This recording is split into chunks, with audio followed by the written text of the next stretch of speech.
Hi there. Today I want to lead you through making something a little different, something I'm calling a twist on segmented turning. So we'll go through the process, and there you go. I was going to show that later. You should show it now, believe me. Thank you. You're welcome. I was being sarcastic. So was I. Okay, so here it is. I call it a twist on segmented turning because each of these is a segment. One of the things I want to demonstrate is what I call the rub joint. It's how I put these together. So stick around. I hope you'll enjoy this. Maybe you and I will both learn something because this is my first try with this after all.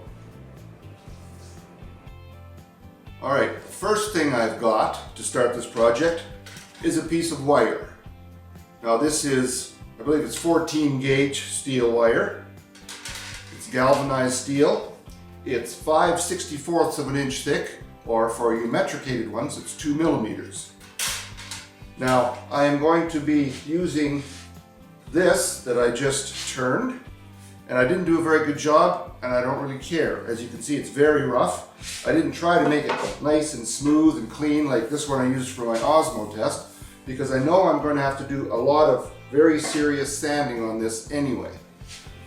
Now, normally when I do my segmented rings, I use 16 segments, and I have to cut each angle at 11.25 degrees. But that's because they have to join up perfectly. All those joints need to be tight, including the last one. When I do this, that doesn't matter because it's not actually going to come together. These are going to be spread apart, so they're going to pass each other.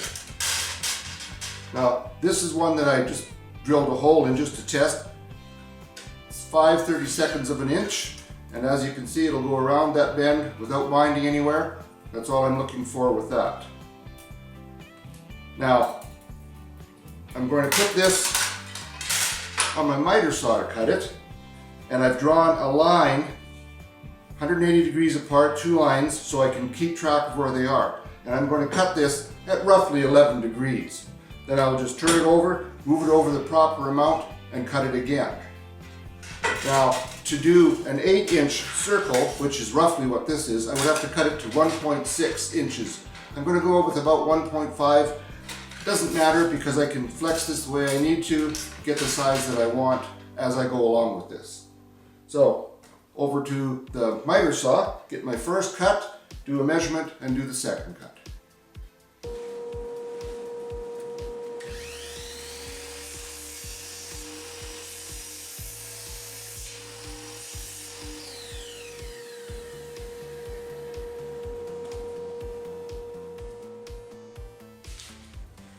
I have put a pencil mark right there, lines up with this line.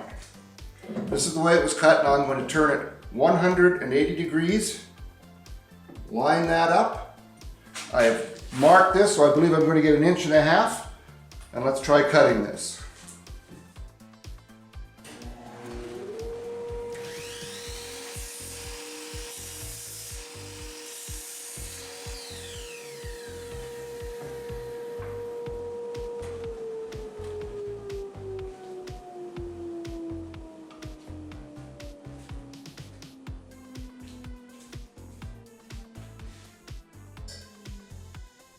And it's right on 1.5 inches, so I'm happy with that. I'm just going to cut a bunch more of these, and then I'll go about drilling these. Alright, I have my 16 segments cut, and while the miter saw does a good job, it's not perfect. If I take any two and put them together, I can see gaps, a little bit of movement, not quite perfect.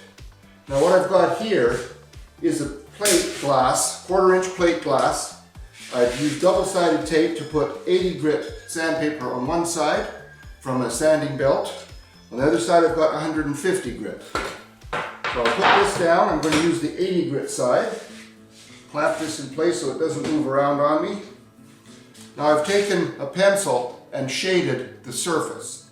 So when I take it and put it flat on here and sand fairly gently so as not to have it move off the flat surface, it doesn't take long at all. and I've got it perfectly flat. I did this one and they fit together perfectly. So I'm just going to go ahead and do all the other surfaces, then go on to the next step.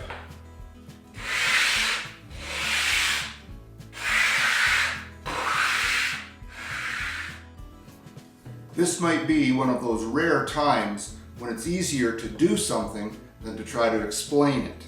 And that's because putting these on the wire and then trying to hold them all together at the right angle is next to impossible. What I did was I found the center using a center finder on each of the two faces. Then I tilted the table on my drill press to the angle where I could hold this on here and it would drill straight down. So the holes are not perfectly lined up, therefore I increased the size of the bit to 1/4 inch just to make it a little easier. So now I have to put these on here. I'm going to glue them up. I cannot glue them up with these lines perfectly lined up. If I do that, it's going to want to come around and join up perfectly, whereas I want it to come up past here. So I'm going to turn each one just a couple of degrees, glue them, do the next couple, and so forth until I finish the whole thing. Then I'll come back and show you what I've screwed up or how it's turned out. Alright, I just want to say something about this rub joint that I use. I know there are people who are going to say you cannot glue pieces of wood together without clamping them. Well, when there are instances like this, when I want to take something like this, hold that together, I don't know how I would clamp that. I've been doing it for years. I've never had one fail on me. So I'm going to put a little glue on these two ends now. And this is, again, just an experiment. These are sanded to 400, but they're not sanded perfectly. Even when you get to 400, if you don't sand across all these joints real well, you can still have problems. So here I'm spreading the glue. I'm going to try to hold it there for a few seconds. Hopefully this will work out.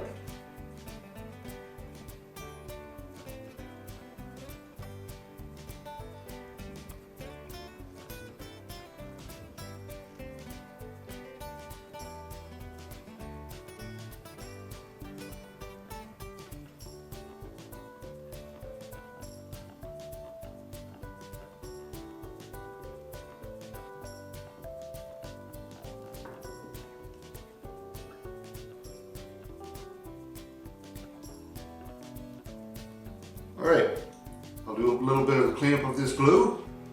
I'm going to let that sit there unattended for quite a while. I'll be back to show you how well or how poorly I did. Well, that turned out not too bad.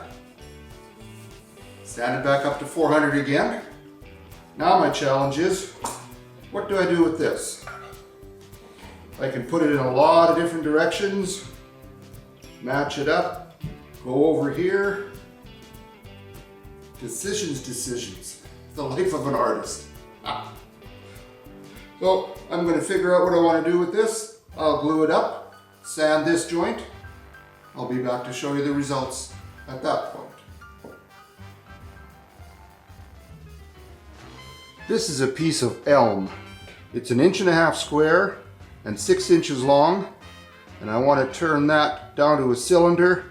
Then I will put a tenon on one end so I can reverse it into a chuck and turn a cap on the end to fit onto this twisted segmented piece I'm making.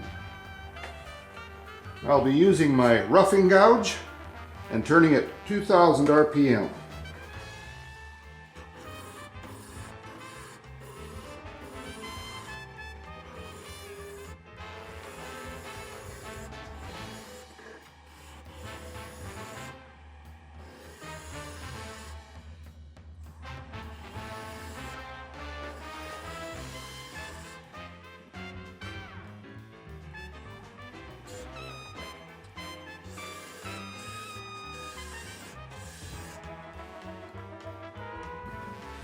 All right, that should be good enough for the tenon. I'm just going to reverse this into the chuck. I've made the tenon just a little bit longer, just to give it a little more holding power. These pin jaws. Now I'm going to be turning at 1000 RPM using my 3/8 inch spindle gouge. I have the live center in there, but it's not even touching. It's just in case this comes loose, it's going to keep it from flying all over the shop.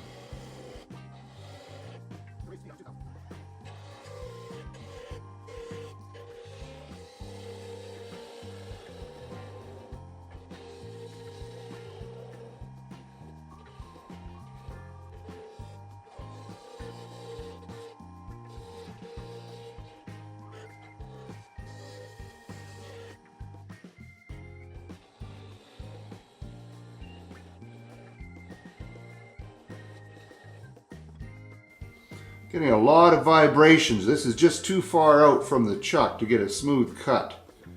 I'm going to sand this now and part it off and see how it's going to fit. I think I'm going to take this out of here and cut that off with a saw. Well, there it is. Didn't come out too badly. Got the ends glued on. Everything's sanded to 400. There are some places where the joints are a little bit sharp, not sharp, but they're not perfectly rounded. Just too lazy to go to that trouble. This was just a test after all. Now my question is, how do I finish it?